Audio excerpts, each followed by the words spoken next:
Well, good morning, Winning Ways fans and James Robbins fans.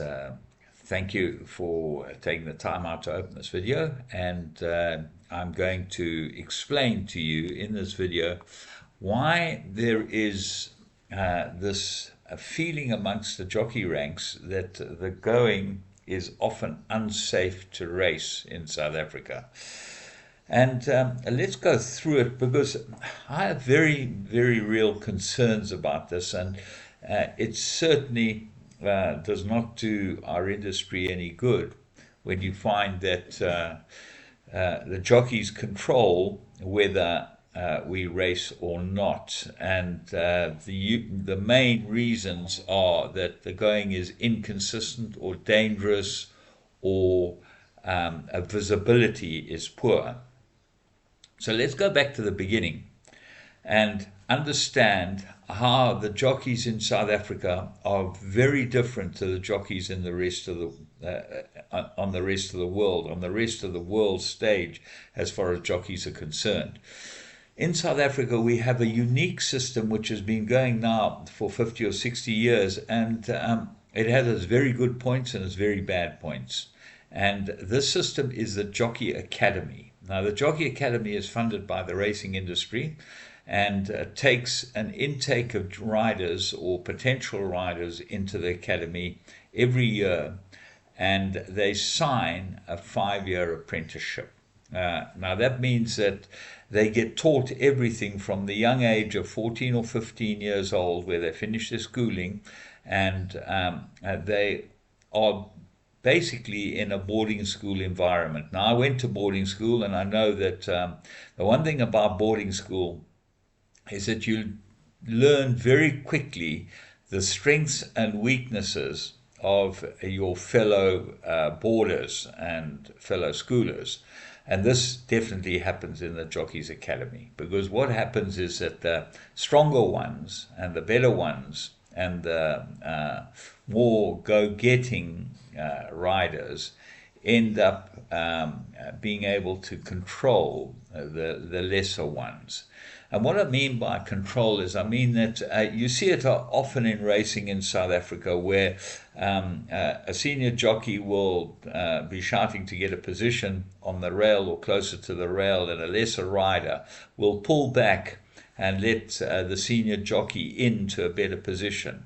That's one of the instances that really is prevalent in this country, and certainly does not happen in most other jurisdictions in the world.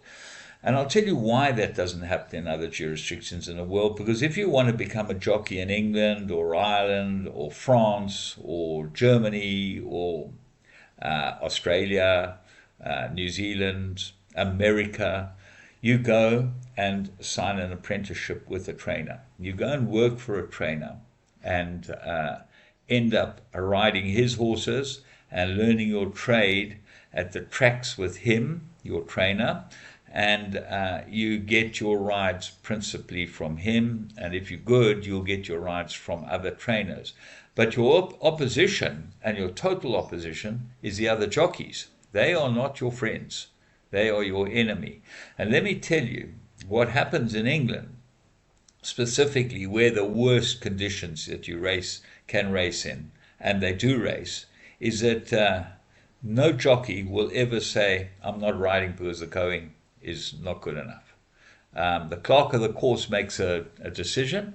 If the going is not good enough and unraceable, I assure you it is unraceable.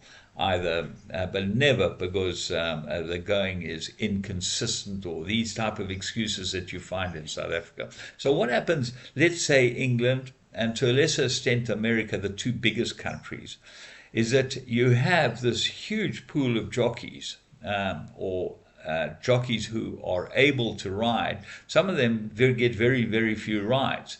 But let me assure you, if Jockey A says to his trainer, I'm not riding today, the going's too bad, or the conditions are too dangerous, or it just doesn't suit me to ride today, very, very quickly will he find that there is a replacement who is prepared to ride and wants to get on with the job. Now, we then get to the situation of danger, and jockeys job is no doubt a dangerous one. And it's a dangerous one because horses do fall.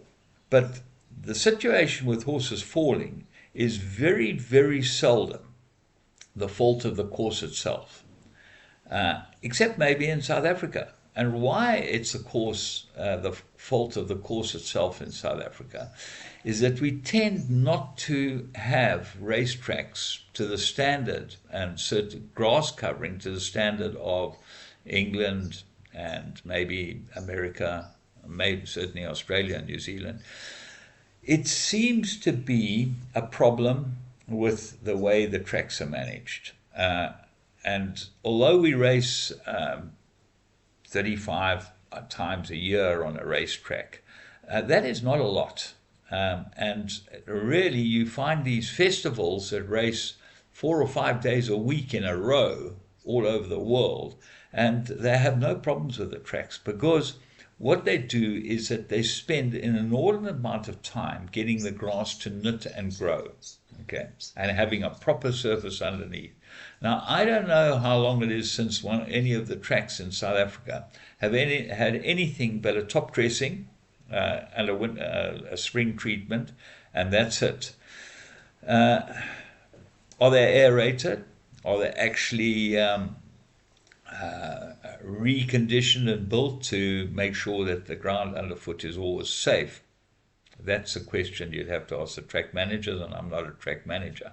But what I do know is I know the jockey's psyche in South Africa is very different to the jockey's psyche elsewhere because, one, the pool of jockeys is so small, and two, the jockeys have been to boarding school together and are all bosom buddies. There's very little a real cut and thrust amongst the jockeys, and certainly in my racing career, this has been the case.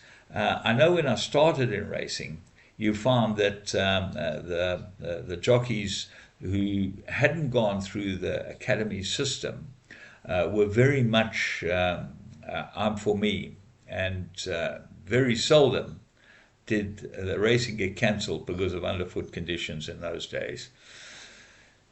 It's a real problem, and it's a problem that that this country will never get past until we have a stipendiary board and a racecourse management board who are strong enough to stand up against the jockeys and say, no, the conditions for racing are good enough and you will race. The problem is that when you say to a very small band of jockeys, you will race, and they decide they're not going to race, then you have a real problem because you don't have riders available. We do have, my idea of the answer to this would be the work riders. And the work riders, I think, are extremely competent in this country, and more should be given chances to ride. And I remember once, I'll just recall an incident in about 1976 at the Vaal Racecourse. There was a downpour in that old weighing room. There was a downpour about 11 o'clock. And the jockeys walked out and had a look at the track and this and that and the other. And a couple of jockeys, led by Martin Skuman, and there's always one or two ringleaders, said, we're not riding this, the going's too dangerous, and there's too much water on the track, and this and that and the other. And the chief stipe in those days, I'll think of his name now, it might easily have been Frank McGrath, but I think it was before his time. Anyway, whoever he was, the chief stipe, walked into the jockey room and said to the jockeys, we are weighing out in 5 minutes for the first race, and those of you that don't want to ride, you pack your bags and you leave the race course now, but I'm giving you all a 2-week suspension. Now remember, they only raced twice a week in those days, Wednesdays and Saturdays. So it wasn't a big suspension, but it was 4 days off, 4 racing days off.